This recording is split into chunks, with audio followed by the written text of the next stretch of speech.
सिंध हुकूमत की तरफ से parking mafia, dumper mafia, tanker mafia और पथारा माफिया के खिलाफ भरपूर एक्शन लेने का फैसला किया गया, जिसका कराची के शहरी खैर मकदम करते हैं, क्योंकि कराची वाले इन माफियाज के हाथों रोज जलीलो ख्वार होते हैं। ये माफियाज इतनी मजबूत और ताकतवर हो चुकी है कि इनका मुकाबला जबान से करना नामुमकिन हो चुका है, और उसकी वजह इनके साथ पुलिस की हिमायत और सरपरस्ती का होना है।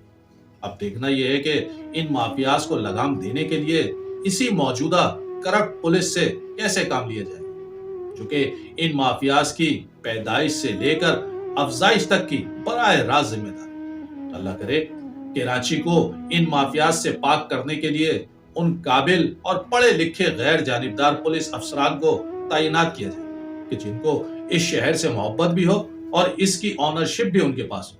मैं सिंध हुकूमत के इस एहसन इकदाम की तारीफ के साथ मेयर कराची मुर्तजा वहाब की कब्रस्तान माफिया के खिलाफ कार्रवाई पर भी खराज तहसीन पेश करता हूं। और कब्रस्तान माफिया के जो एक बहुत ही मुनज्जम और मजबूत नेटवर्क में तब्दील हो चुका है, और थानों की तरह कब्रस्तानों की भी नीलामी होती है। कब्रस्तानों का ठेका लेने के लिए भी पैसा और सियासी ताल्लुकात और असर रसूख इस्तेमाल किए जाते हैं। इस मुनाफा बख्श कारोबार में भी सिर्फ कब्रें ही नहीं बेची जाती, बल्कि कब्रों में मौजूद मुर्दों की हड्डियां और खवातीन मुर्दों के बाल तक बेचे जाते हैं। एक कब्र को 2 से 3 बार बेचना तो आम और मामूली बात है।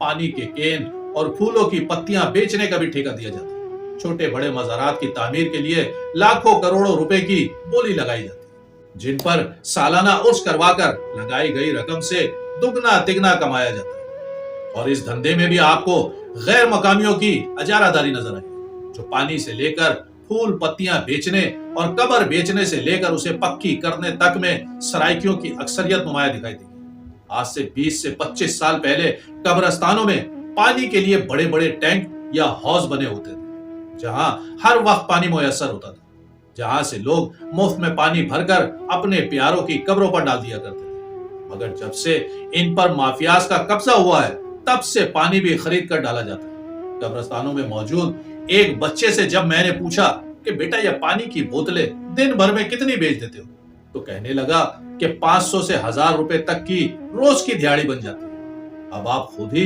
कराची के तमाम कब्रस्तानों में पानी बेचने वाले इन बच्चों की तादाद को रोज के 1000 रुपए से मल्टीप्लाई कर ले, तो आपके सामने सिर्फ पानी से ये माफिया कितना पैसा कराची वालों की जेबों से निकाल रहा है वो आपके सामने आ जाए। वो पानी जो केएमसी की जिम्मेदारी थी और जो 20-25 साल पहले मुफ्त मिल जाया करता था, वो भी अब खरीदना पड़ता है। इसी तरह आपके किसी अजीज रिश्तेदार की कब्र की निगरानी आपसे ज्यादा वहां मौजूद यही पानी बेचने वाले और मजदूर मिस्त्री करते हैं। यानी ये गोरकन के मुखबरे खास हुआ करते हैं कि जो नजर रखते हैं कि किस कब्र पर उसके घर वाले हफ्ते में महीने में कितनी बार चक्कर लगाते हैं। अगर तो आप हर जुम्मे या जुमेरात को बाकायदगी से जाते हैं, या फिर 10 से 15 दिन या महीने में भी एक आध चक्कर लगा लेते हैं, तो आपकी कब्र महफूज रहेगी। और अगर जहां 1 साल या 2 साल से ऊपर हो गया, तो ये माफिया उसे भी महंगे दामों बेच देती है, जिसे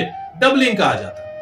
गर्ज कब्रस्तान के जिसे इबरत हासिल करने का मकाम कहा गया है, जहां जाकर मौत को याद रखने का कहा गया है, वहां पर भी इन माफियाज ने अपनी नहूसत के डेरे डाल दिए। इसे मुनाफा बख्श कारोबार बना देंगे।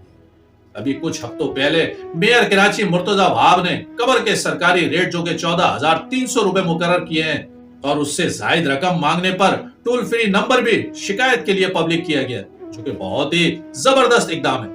लेकिन इस माफिया से मुकम्मल निजात नहीं है। उसके लिए मेयर कराची को चाहिए कि कब्रस्तान के डायरेक्टर्स के असासे हर साल चेक किए जाए, और मेरिट पर ऐसे डायरेक्टर को सीट दी जाए जिसे मौत का खौफ है, जो आगे ठेके इंतहाई शफाफ और ट्रांसपेरेंट तरीके से दे, और कब्रस्तानों में नए तामीर होने वाले हर किस्म के मज़ारात पर फौरी पाबंदी आयद कर दी, और कब्रों की रजिस्ट्रेशन की जाए। उसे बेचने वाले गोरकन के खिलाफ भी कानूनी चाराजोई की जाए। पानी के लिए हौज और टैंकों के निजाम को दोबारा बहाल किया।